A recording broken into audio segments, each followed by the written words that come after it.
Is this how it feels like to be fought over? I gotta say, I kinda like it. Oh, don't play that role. Come on, don't give me raw reasons to dislike you. But these guys are going to kill each other if I don't do something. Now, boys, let's try and behave like adults, shall we? I look over my shoulder at Jeff hanging behind me, eyelids lowered. Especially you, Jeff. Oh, Nicole, not you too. Come on, force me to pick a side. I want to pick a side. I sigh a little as Jeff continues to play the victim. I know you didn't mean that, Jeff. Seriously, you can stop playing around now. I hear Jeff huff petulantly. Fine, spoil sports. Jeff straightens up and dusts off his shirt like it got dirty in the middle of his charade. But yes, the block party is happening soon, and my boss is head of the committee. He wanted to make sure all the businesses in the area knew, and considering our usual track record when it comes to these events. Jeff tips his head back smugly. I didn't think you'd know. Looks like I was right. That must be awfully embarrassing for you. Ted blushes as he points this out. It's only because I don't have time for silly little things like this. I talked this over with Pops and he agrees. Only because he doesn't want to upset his little baby boy. Come on, just bring Jerry out. Jeff ducks down behind me and Ted lunges for him with an arm. Oh, shit. Assistant, make him sit. Maybe we shouldn't fight in the store, huh, guys? It's a pretty lame way to get them to settle down, but when faced with Ted's fists in my face, it was the only thing I had. Yeah, to be fair, I'm going to sympathise with Nicole on that one. I think she may have a point. When he sees that I show no signs of getting out of the way, Ted clicks his tongue and pops his neck from side to side. Ain't got no time to waste beating scum like you. I got your message loud and clear. Block party soon. Right, I'll be prepared when the time comes. Now go on and get, will you? I don't know why I expected Jeff to do anything but stay where he is and just smirk. He looks around slowly, weighing out his options. Actually, now that I'm here, I might as well look around, right? Who knows, perhaps I'll end up buying something this time. As Jeff takes a step forward, Ted stops in front of him and stands his ground. I know what you're up to, and I'm telling you now that it ain't gonna work. Well, I don't think it'd be very fair to stop me. After all, I'm a good-natured paying customer. Who knows what could happen to your store's already terrible reputation if you kick me out for no good reason. So that's why he puts up with him, okay. Ted lowers his eyelids and takes a step closer to Jeff so they're nearly eye to eye. Are you threatening me? It's a possibility. Unfazed, Jeff walks away towards the aisles, chuckling darkly to himself. I watch Ted shake in place as he tries to control his anger. And our store does not have a terrible reputation. Ted takes a deep, calming breath once he's had the last word. I feel him wrap a hand around my forearm and drag me over to the far side of the store. Well, wow, what's your deal, Ted? I rip my arm out of his iron grip and shake it a little to loosen out my muscles. Shish, I thought he was going to squeeze it off. I look at Ted expecting a good answer. He pauses for a moment as if he's trying to make one up. Oh, glorious. We're never going to get to the bottom of this. That dastard's up to something fishy. I can already smell it. You have to help me, Nicole. I can't let him win this time. Win? Why am I getting a weird feeling this isn't as serious as Ted's making it out to be? Does Jeff always do something like this? You don't want to know. Whenever he's over here, he does whatever he can to get to my goat. Drops things on accident, opens things and starts eating them before he pays. Ugh. I'm getting heathen just thinking about it. Ted's hands clinch into tight fists. Yeah, this just sounds like some stupid rivalry between them, both of them. Gosh, boys. You were the one who was enjoyed two guys fighting over you just a minute ago. Oh, Lord. What do you want me to do? I need you to tell him. You know all about his slime ball ways, so he won't be able to fool you. I'll take over the counter. You watch him to make sure he ain't up to no good. If you see something, start hollering and I'll catch him in the act. That all sounds like overkill to me, but then I get hit with a great idea. Oh, so this is like good cop, bad cop? No, that's not necessary. Oh, but I wanted to be bad cop. Bad cop sounds way more fun. Yeah, I'm sure he appreciates the irony. Nicole! Yeah, I thought as much. Then again, you're way better at being a mean than I am, so... I'm not... Look, you can be whatever cop you want to be. Just follow him. Who knows what he's getting up to right now? Oh, I know. I'm going to be Danny Glover. I'm going to walk around just going, oh, I'm too old for this shit. Again, American accent. Thank you. I'll bow now and take your applause. I can see Ted's getting frustrated, so I stand up straight and give him a mock officer's salute. Gotcha. Leave it to me. And make sure you're not too obvious, like. With those parting whispers, I'm off to stalk Jeff through the aisles. He knows what I'm doing, because unfortunately he is quite smart. He's got an absolute arsehole. It's not that hard, since he's just standing in the corner looking at the different drinks sorted into fridges. I keep an aisle behind him and act like I'm arranging merch. Totally not suspicious, I'm just doing my job. Man, please don't look over here, Jeff. What sucks is that he doesn't even have to. I know you're there, assistant. I freeze my hands around a package of individual cupcakes. Keep it cool, Nicole. Totally not suspicious, remember? Why do you have to add the totally onto that? Just say keep calm. Keep calm, carry on. There's a load of posters I don't get. Ted sent me to tidy up the aisles a bit. I laugh awkwardly as I hold up the package. How awful could you sound? You know perfectly well that you don't have to say anything. He's just going to be a dick regardless, and you're just like, I'm just over here, guys.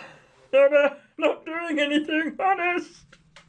Oh dear, see, all messy and stuff. I see. Jeff turns from the drinks and gestures at me to come closer with a curl of his finger. I really don't want to, but he's going to catch on if I don't. I place the package back where I found it and shuffle on over. What is it? Oh, I didn't want Ted to overhear us. I doubt he'd like to know that I'm onto his little scheme. My face falls and Jeff quickly does his best to reassure me. Very weird behaviour considering it's Jeff.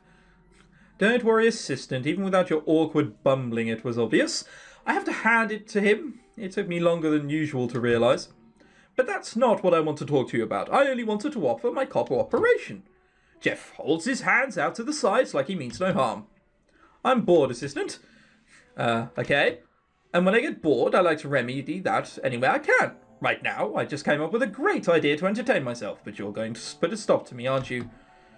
If it's bad, well, I work here. I'm going down the Ted route.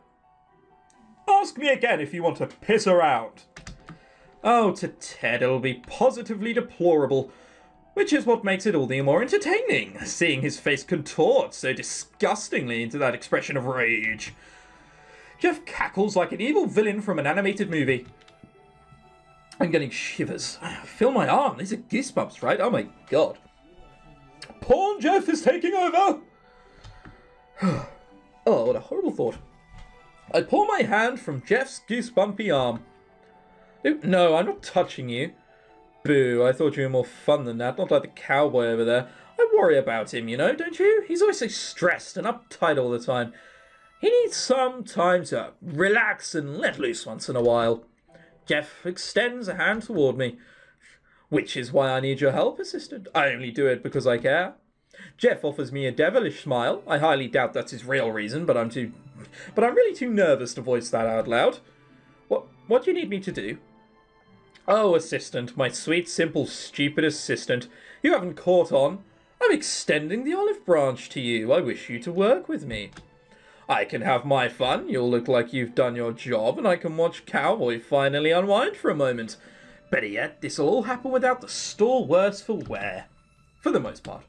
The last part worries me, but weirdly enough, Jeff and I seem to agree that Ted needs to relax more. He's usually like a wind-up doll, right and tight. Right and tight. Well, he is right in this situation, rigid and tight, and it'd be nice to see him finally at ease, or at least as close as possible. I can see you're agreeing with me. You're agreeing with me, right? I don't blame you. It's a wonderful idea. Just give me a choice. Give me a choice, which is make Jeff bend over. Proceed to shove your boot up his arse. Jeff shakes his extended hand to get my attention. You know I keep the promises I make. It'll work out fine for everyone. I would ask you to trust me, but I'm not terribly untrustworthy. I doubt I trust myself right now. Not the words that I really want to hear. I don't know, should I do it? Oh, thank God, a question. Hopefully this will lead into a choice. Jeff has a few screws loose, but he does make it a convincing argument. And he did say that he wouldn't get in trouble if I went along with him. Oh, thank the Lord. Thank the Lord. Right, we'll save it. Boosh, boosh, boosh. There, 6 days since the last recording. That's how ill I've been. It's been horrible. I'm going to disagree with you, you bastard, and hope I get something up on Ted. And if I don't, we're going to go back and challenge him. Disagree. I keep my hands to myself and shake my head. Sorry, Jeff, but I don't know if I should do that. Jeff seems disappointed by my refusal. Pity, though there's something admirable about being careful, if foolish. It can't be helped. Before I can stop him, Jeff heads to the nearest arrangement of snacks and starts switching their positions with swift motions of his hands. Hey, what are you doing? I never said I wouldn't do it if you disagreed. Really, assistant, you should have seen this coming. Crap, he's right. Jeff would do something like this if I went against him, that jerk. He cranes his neck to shout over the top of the racks, and I feel a pit of dread form in my stomach. Please don't call Ted over here. I'm up to no good over here. Oh, for fuck's sake. Damn it, Ted sprints over and skids unsteadily into view. Nearly falling onto his side, he looks completely unalarmed. Oh, alarmed. Not unalarmed. I was going to say, hang on. What the heck? His gaze switches to me. Nicole, what are you, asleep? She was too busy talking to me to call you in time. It's too bad. Your little ploy might have worked out. Okay, there was no chance of it working out. I was already in the middle of convincing her to cooperate with me too. Oh, so now he suddenly decides to be honest. I want to shrink in place when Ted casts me a furious look. What, Nicole? Sorry, it's not like I took him up on it or anything. Yeah, a lot of good that does now. Jeff continues to switch the products around, whistling weirdly in tune as he does so. No, you don't. Arms outstretched, Ted races for him, but Jeff ducks down, nearly breaking into splits to avoid him. He kicks off from his spot and races behind Ted to wreak his havoc on more aisles. You'll have to catch me if you want to stop me. Oh, for fuck's sake. I wonder what challenging was. Oh well. Ted curses under his breath and takes off after him. Wow, he's way more fit than I thought. He's pretty fast. Nicole, we'll have to corner him. Take the other end of the aisle. Okay. I, on the other hand, am not as athletic for this. Ted beats me to the other aisle, and I stagger onto the other side, trapping Jeff in the middle. He continues to nonchalantly switch stuff around.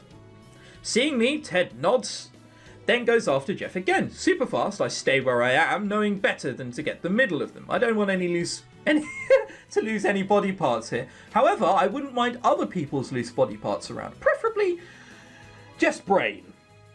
Yeah, Jeff's brain. I'd love that splattered all over the floor. See, people who think that, oh yeah, Jeff's really interesting. He's not. He's just an arsehole. He is actually just a massive arsehole. And I think this goes somewhere to prove it. Ted drops low and swings his leg out to catch Jeff by the ankles. However, at the last second, Jeff jumps over it in a weird feat of acrobatics. Did these guys practice or something? Ted tries to get to his feet, but Jeff scoots past him, waving a package of red and blue popos as he retreats.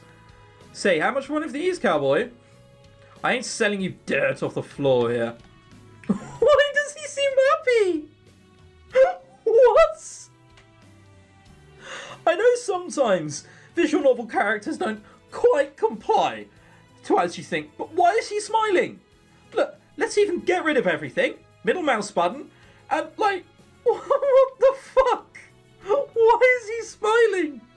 Why is he seeing all of this and going, nah, I'm sure it's fine. I love this. Oh, God, alright. I'm tempted to try and break this up again, but when I notice the two of them are smiling, I want to roll my eyes. This is totally a big game to them. Even if Jeff is the one who realises it, I guess through all their bickering, these two might like each other more than they think. But that doesn't say a lot, considering how much they must hate each other. Ted's close to getting Jeff in his grip right now. His hands are nearly an inch away, and he makes one last desperate attempt to claw at Jeff's sleeve. He comes up with nothing but air as Jeff spins in place, brushing past him. You little... Jeff tosses the popos back at Ted, smacking him right in the face. There's the sound of crinkling plastic as the package falls onto Ted's dazed hands. I try my best to stifle my laughter at the sight. Even as far as I am, there's still a chance Ted might hear it. Why are you smiling as well? Does he look like he's happy at this moment? I change my mind. I'm really not in the mood for sweets anymore. Jeff turns and starts backpedaling out of the store, waving as he does so. I'd better get back to work. See you later, assistant. Space cowboy. By the time Ted reaches the sliding doors, they've already closed on Jeff's running back to the pharmacy. Ted looks about ready to crush those popos between his fingers. That slippery little bug. He's breathing so super hard. He's breathing so super hard, really, that he can barely talk. Hey, you okay? I hurry to his side, but Ted holds a hand out to prevent me from getting too close. Hey, I'm good, don't worry, just a little exercise is all. Ted places his hands on the back of his hips and arches his back, taking a deep breath. That was way more than a little exercise. Shut it. As I said, it's a little exercise, so it's a little exercise. Wow. Do as I say, not as I do. Okay, fine, it's a little exercise, I got it. I look uneasily to the side, not sure what else I could say. So, Jeff's pretty crazy, huh?